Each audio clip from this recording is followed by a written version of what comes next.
اليوم احنا ناويين نخسر علاوة غدا. بس وين؟ تعال اقول لكم وين. يلا. فمن سمعت المعاونة نريد نروح المطعم قالت ابني فاتح مشروع مطعم جديد تعالوا اخذكم عليه. وفعلا بعد الدوام طلعنا للمطعم على اساس نتغدى بس صار للعشاء لين تاخرنا.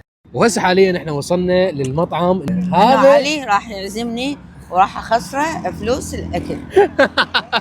والصدمة كانت انه المديرة ما كانت الشاقة واخذت اغلى شيء فعلا. هذا شو اسمه؟ ويتر وايت برجر. إيه. هذا ب 7000 ليش؟ هو يعني اساسا ما اعرف طيب ما طيب ما ادري بس لين غالي. لين غالي تجي تخسرين يعني مو؟ طبعاً، اكيد يلا استغل خلي. الفرص. انا باكر اخذ عطلة. لا والله اخذ عطلة. والله ما خل اطلع خلاص. هسه احنا حاليا داخلين بالمطبخ حتى نشوف الشغل شلون راح يصير. وش اسم المطعم بلا زحمه؟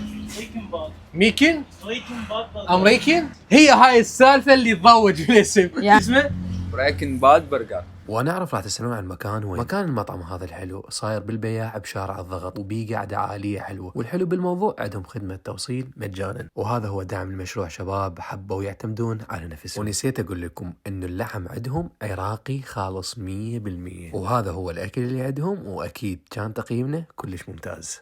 هسه حاليا وصل الاكل وراح نقيمه انا وست مهديه. نعطي الراي الصحيح أكيد. بدون اي مبالغه. طبعا اكيد. بعد التقييم نقول لكم تعالوا. طيبه طيبه على طيب